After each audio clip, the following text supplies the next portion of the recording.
Assalamualaikum warahmatullahi wabarakatuh. Nama saya Nurani Oktavia Ramadhani dari kelas C Akuntansi. Nah, di sini saya akan menjelaskan tentang analisis regresi sederhana dan analisis regresi berganda. Sebelum itu, perlu kita ketahui, apa sih yang dimaksud dengan analisis regresi? Ya, dalam statistika, analisis regresi adalah salah satu metode untuk menentukan hubungan sebab akibat antara satu variabel dengan variabel lainnya. Nah, analisis regresi ini dibagi menjadi dua, yaitu regresi sederhana dan regresi berganda. Dikatakan sederhana karena pemodelan dalam regresi ini hanya melibatkan satu variabel dependen dan satu variabel independen. Sedangkan yang dimaksud dengan berganda, yaitu pemodelannya melibatkan lebih dari satu variabel independen. Jadi, perbedaannya, yang sederhana hanya melibatkan satu variabel independen, sedangkan yang berganda melibatkan lebih dari satu variabel independen. Nah, yang pertama di sini saya akan memberikan contoh regresi sederhana dalam satu penelitian, seperti yang di samping ini. Ya, saya mengambil contoh penelitian dengan judul pengaruh income smoothing atau perataan laba terhadap immune response atau reaksi pasar perusahaan jasa perbankan yang terdaftar di Bursa Efek Indonesia periode 2011 sampai 2015. Dengan tahun dibuatnya penelitian ini yaitu pada tahun 2020. Nah, selanjutnya masuk di bab 1 pendahuluan. Bisa kita lihat di samping, dalam bab ini terdapat rumusan masalah dan tujuan penelitian ini dibuat.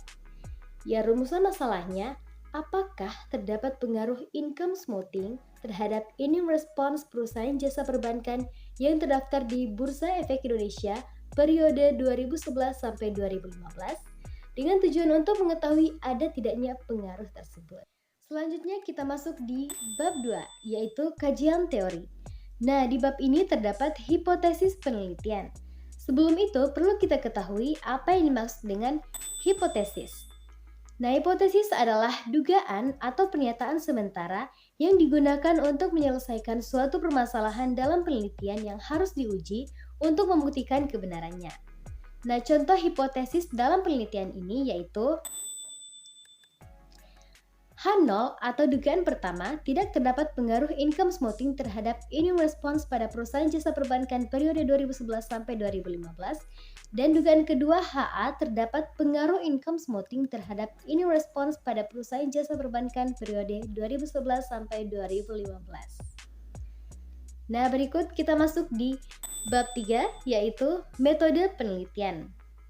Nah, yang pertama yaitu jenis penelitian. Dalam penelitian ini, jenis penelitian yang digunakan adalah penelitian kuantitatif, di mana penelitian kuantitatif merupakan penelitian yang mencakup data-data berupa angka.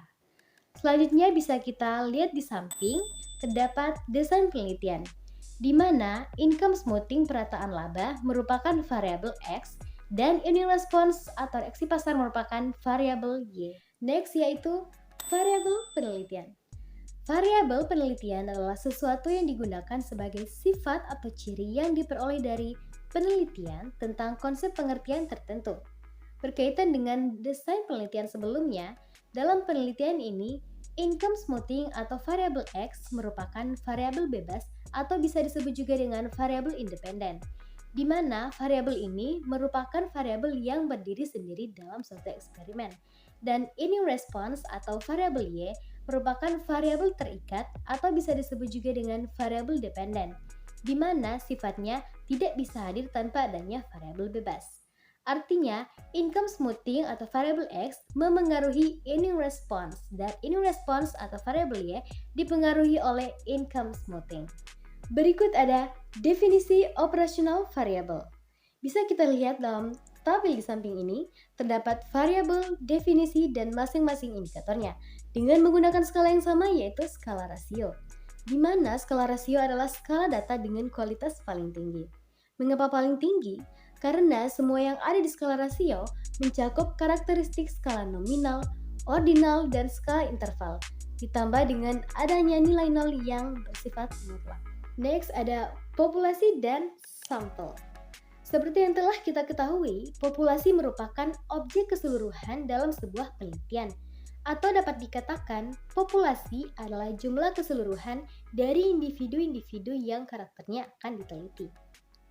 Dan sedangkan sampel adalah bagian dari jumlah dan karakteristik yang dimiliki oleh populasi tersebut. Atau lebih singkatnya, sampel merupakan bagian dari populasi yang ada. Sehingga untuk pengambilan sampel harus menggunakan cara tertentu yang didasarkan oleh pertimbangan-pertimbangan yang ada. Nah, contoh populasi dalam penelitian ini yaitu perusahaan jasa sektor keuangan pada periode 2011 sampai 2015, yaitu ada 34 perusahaan. Dan sampelnya ada 15 perusahaan. Mengapa 15? Karena seperti yang sudah kita ketahui tadi bahwa pengambilan sampel harus menggunakan cara atau pertimbangan-pertimbangan tertentu. Nah, di sini bisa kita lihat bahwa pengambilan sampel dalam penelitian ini diambil dari perusahaan jasa yang memiliki kriteria tertentu. Yaitu kriteria pertama, perusahaan jasa yang terdaftar di Bursa Efek Indonesia. Kriteria yang kedua, perusahaan jasa yang tidak terdaftar di BEI atau Bursa Efek Indonesia selama periode 2011 sampai 2015. Dan yang ketiga, perusahaan yang melakukan stock split tahun 2011 sampai 2015. Jadi setelah dijumlahkan, total sampel yang memenuhi kriteria ada 15 perusahaan. Berikut jenis atau sumber data. Jenis atau sumber data dalam penelitian adalah subjek dari mana data dapat diperoleh. Ada dua jenis sumber data yaitu data primer dan data sekunder. Nah, data primer merupakan data yang dikumpulkan secara langsung oleh peneliti atau praktisi data ke lapangan. Biasanya, proses pengumpulan data primer akan memakan waktu yang cukup lama, serta dapat mengeluarkan biaya yang cukup besar. Sementara, data sekunder adalah data yang dikumpulkan dari data yang telah ada sebelumnya. Misalnya, seperti lewat orang lain atau lewat dokumentasi. Nah, contoh sumber data dalam penelitian ini adalah data sekunder. Bisa kita lihat di samping ini, data yang diambil adalah data laporan keuangan perusahaan jasa perbankan yang terdaftar di Bursa Efek Indonesia tahun 2011 sampai tahun 2015. Nah, selanjutnya adalah teknik pengumpulan data. Teknik pengumpulan data dalam penelitian ini menggunakan teknik dokumentasi data sekunder dengan cara mencari pada catatan, buku, surat kabar, majalah, berita di media elektronik, dan lain-lain. Nah, next ada teknik analisis data. Seperti yang telah kita ketahui bahwa penelitian ini menggunakan analisis regresi sederhana, yaitu metode pendekatan untuk pemodelan hubungan antara satu variabel dependen dan satu variabel independen. Nah, teknik analisis data yang digunakan dalam penelitian ini adalah teknik analisis model regresi yang dapat diuji dengan tingkat signifikasi 0,05. Dan analisis data yang digunakan dalam penelitian ini adalah regresi sederhana. Berikutnya adalah statistik deskriptif. Dari hasil statistik deskriptif ini, dapat dilihat bahwa immune response atau reaksi pasar memiliki nilai rata-rata sebesar min 5,898914 dengan standar deviasinya sebesar 145,2550. Dapat disimpulkan bahwa nilai standar deviasi lebih kecil dibandingkan dengan nilai rata-rata. Hasil ini menunjukkan bahwa nilai rata-rata bukan merupakan representasi yang baik dari keseluruhan data immune response atau reaksi pasar. Nah, berikut adalah analisis regresi. Berdasarkan hasil analisis regresi di samping, model analisis regresi yang dibangun adalah Y min 0,201 tambah 5,684X. Dapat disimpulkan bahwa min 0,201 adalah konstanta. Dikatakan konstanta karena nilai ini merupakan nilai tetap dari immune response atau reaksi pasar perusahaan jasa perbankan yang terdaftar di BEI ketika tidak terdapat pengaruh dari income smoothing atau perataan laba. Lalu koefisien regresi untuk variabel X, income smoothing atau perataan laba yaitu 5,864. Berarti apabila perusahaan jasa perbankan yang terdaftar di BEI periode 2011 sampai 2015 melakukan income smoothing atau perataan laba, maka akan berdampak pada meningkatnya immune response atau reaksi pasar sebesar 5,864. Selanjutnya adalah Uji hipotesis. Yang pertama ada uji T atau uji parsial.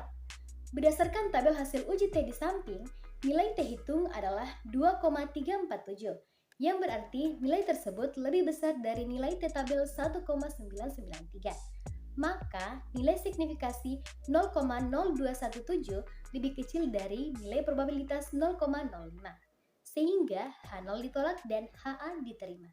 Dengan demikian, pada tingkat kepercayaan 95% dapat disimpulkan bahwa income smoothing atau perataan laba tidak berpengaruh signifikan terhadap immune response atau reaksi pasar pada perusahaan jasa perbankan yang terdaftar di Bursa Efek Indonesia periode 2011 sampai 2015. Nah, berikut adalah koefisien determinasi yang ditujukan pada tabel berikut.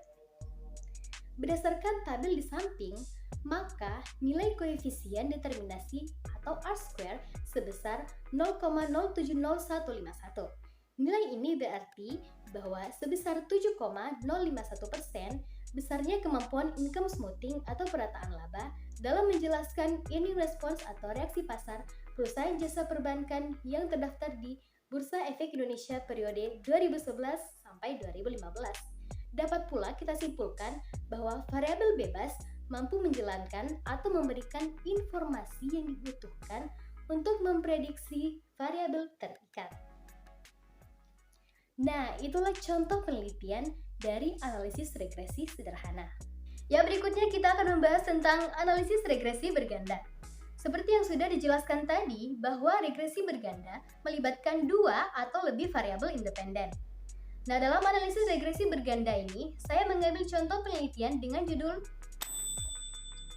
pengaruh good corporate governance atau tata kelola perusahaan yang baik terhadap nilai perusahaan dengan tahun penelitian yaitu tahun 2022. Nah, berikut di bab 1 pendahuluan. Seperti yang sebelumnya, di sini peneliti menentukan rumusan masalahnya terlebih dahulu. Rumusan masalah yang dimaksud yaitu apakah komite audit, dewan komisaris, dewan direksi, dan kepemilikan institusional berpengaruh terhadap nilai perusahaan pada perusahaan asuransi yang terdaftar pada Bursa Efek Indonesia 2016 sampai 2020. Dan rumusan masalah yang terakhir yaitu apakah good corporate governance berpengaruh secara simultan terhadap nilai perusahaan pada perusahaan asuransi yang terdaftar pada Bursa Efek Indonesia tahun 2016 sampai 2020. Maksud dari secara simultan di sini yaitu pengaruh yang ditimbulkan oleh komite audit, dewan komisaris, dewan direksi, dan kepemilikan institusional jika digabungkan terhadap good corporate governance. Singkatnya, jika didefinisikan, simultan merupakan pengaruh yang ditimbulkan oleh variabel-variabel bebas jika digabungkan terhadap variabel terikat. Dan yang pasti, terdapat tujuan dari penelitian ini, yaitu untuk mengetahui ada tidaknya pengaruh dari masing-masing rumusan masalah tersebut. Selanjutnya kita masuk di bab 2, yaitu hipotesis penelitian. Ya, sudah kita ketahui bersama, hipotesis merupakan jawaban atau dugaan sementara. Nah, langsung saja contoh hipotesis dalam penelitian ini, yaitu seperti pada pernyataan berikut.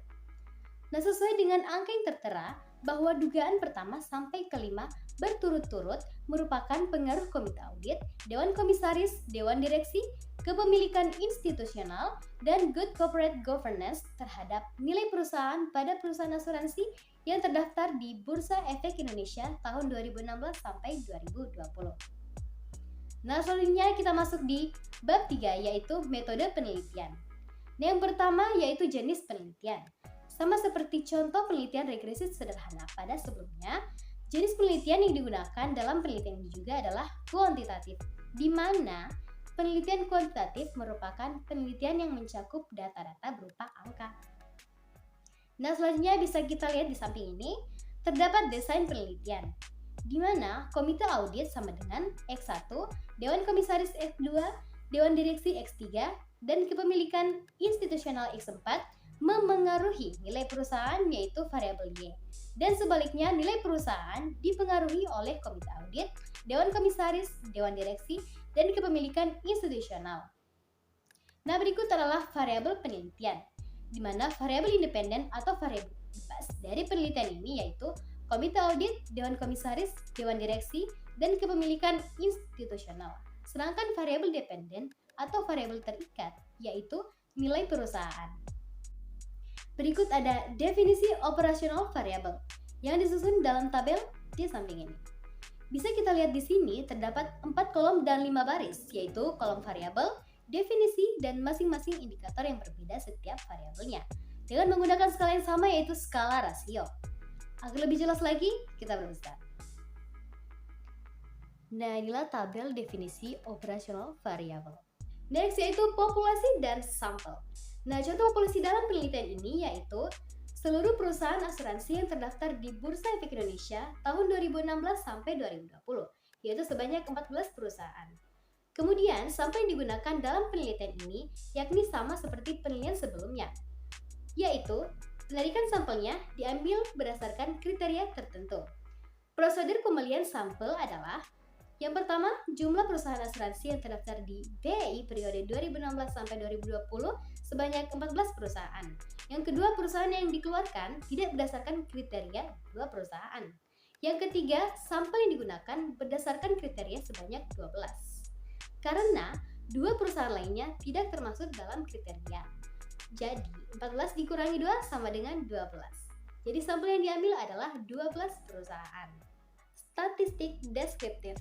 Agar lebih jelas lagi, kita perhatikan tabel berikut. Statistik deskriptif ini dapat dilihat bahwa variabel nilai perusahaan atau variabel Y yang diproksikan dengan rasio price to book value atau PBV mempunyai nilai terendah sebesar 0,11 dan nilai tertinggi 21,70. Adapun nilai rata-rata pada variabel ini yaitu sebesar 2,429 sekian-sekian dengan nilai standar deviasi 4,658534. Dapat disimpulkan bahwa nilai rata-rata pada variabel nilai perusahaan atau pada variabel Y ini lebih kecil dibandingkan dengan nilai standar deviasi, mengindikasikan bahwa nilai rata-rata tersebut bukan merupakan representasi yang baik untuk menggambarkan seluruh data nilai perusahaan pada perusahaan asuransi selama periode pengamatan 2016 sampai 2020. Nah, yang kedua yaitu variabel komite audit atau variabel X1. Variabel ini memiliki jumlah terendah sebesar 2 dan jumlah tertinggi yaitu 4. Adapun nilai rata-ratanya sebesar 3,00 dengan nilai standar deviasinya 0,368 sekian-sekian. Dapat disimpulkan bahwa nilai rata-rata variabel komite audit lebih besar dibandingkan dengan nilai standar deviasi, mengindikasikan bahwa nilai rata-rata tersebut merupakan representasi yang baik untuk menggambarkan seluruh data variabel komite audit. Ya, yang ketiga yaitu variabel dewan komisaris atau X2. Variabel ini memiliki jumlah terendah sebesar 2 dan jumlah tertinggi adalah 6. Adapun jumlah rata-ratanya adalah sebesar 3,666 atau bisa kita bulatkan menjadi 3,7 dengan nilai standar deviasi 0,8570 sekian-sekian. Dapat disimpulkan bahwa nilai rata-rata variabel dewan komisaris lebih besar dibandingkan dengan nilai standar deviasi, mengindikasikan bahwa nilai rata-rata tersebut merupakan representasi yang baik untuk menggambarkan seluruh data variabel dewan komisaris pada perusahaan asuransi selama periode pengamatan 2016 sampai 2020. Nah, yang keempat yaitu variabel dewan direksi atau variabel X3. Memiliki jumlah terendah sebesar 2 dan jumlah tertinggi yaitu 8. Adapun rata-ratanya yaitu sebesar 4,033 sekian dengan nilai standar deviasi 1,134 sekian-sekian. Di sini dapat disimpulkan bahwa jumlah rata-rata variabel dewan direksi lebih besar dibandingkan dengan nilai standar deviasi, mengindikasikan bahwa nilai rata-rata tersebut merupakan representasi yang baik untuk menggambarkan seluruh data variabel dewan direksi.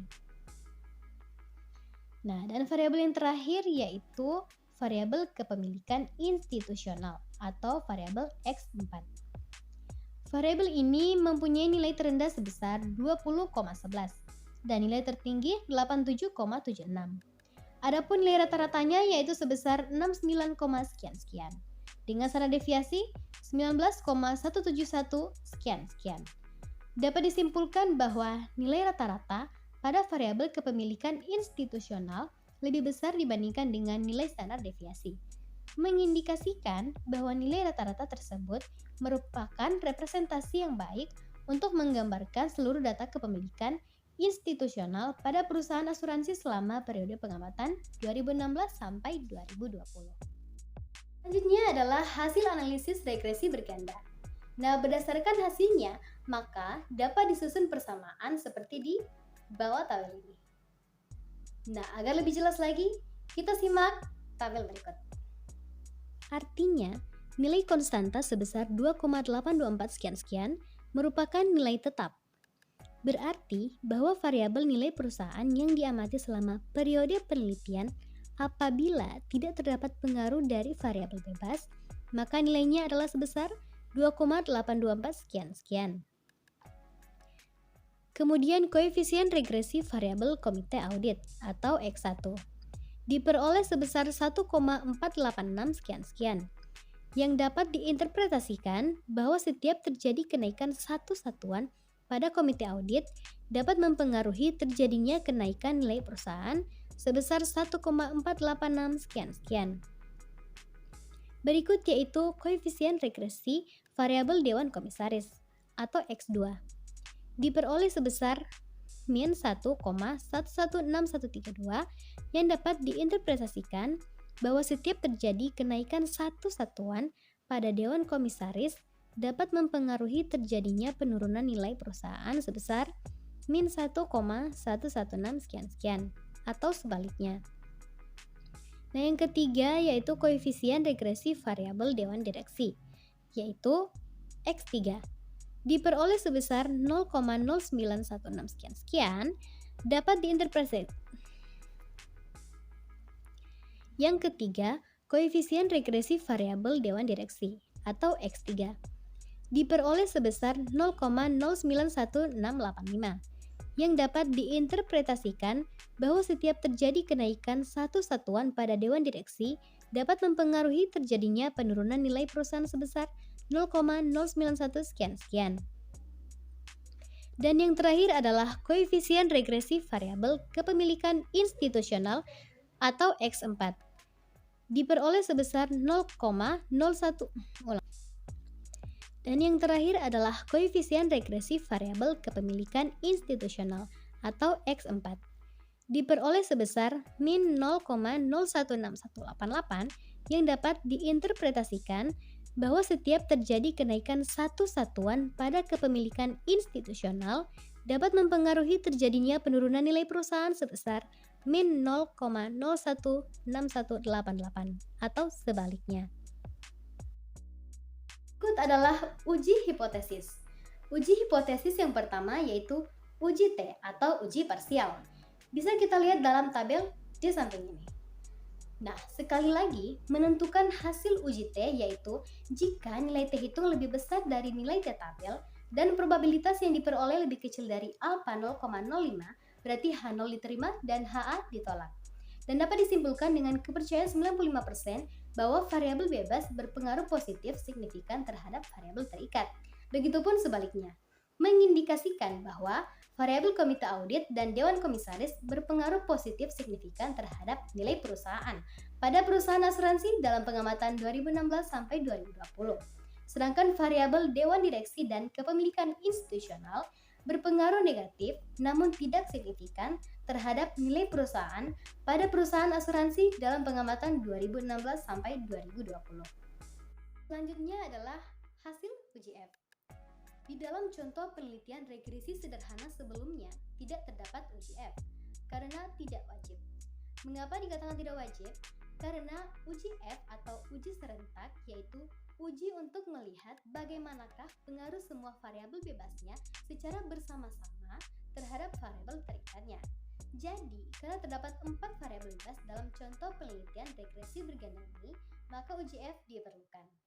Nah, berikut tabel hasil uji F berdasarkan hasil penelitiannya. Nah, berdasarkan tabel tersebut, maka diperoleh nilai F hitung sebesar 69,519 sekian, yang berarti lebih besar dari F tabel 2,54 dengan nilai probabilitas 0,00 atau lebih kecil dari 0,05. Dengan demikian, dapat diinterpretasikan bahwa Komite Audit atau X1, Dewan Komisaris X2, Dewan Direksi X3, dan Kepemilikan Institusional X4 berpengaruh simultan dan signifikan terhadap nilai perusahaan. Pada perusahaan asuransi yang terdaftar di Bursa Efek Indonesia tahun 2016 sampai 2020. Dan uji hipotesis terakhir dalam penelitian ini adalah koefisien determinasi yang dapat kita lihat pada tabel berikut ini. Berdasarkan hasil analisis pada tabel di samping ini, diperoleh nilai koefisien determinasi atau F just R squared adalah sebesar 0,9457 sekian atau sebesar 94,57%. Nilai ini berarti bahwa variabel nilai perusahaan yang diamati dalam penelitian ini dapat dijelaskan oleh variabel komite audit, dewan komisaris, dewan direksi, dan kepemilikan. Sekian pembahasan dari saya mengenai analisis regresi sederhana dan analisis regresi berganda. Semoga bermanfaat bagi kita semua. Terima kasih. Wassalamualaikum warahmatullahi wabarakatuh.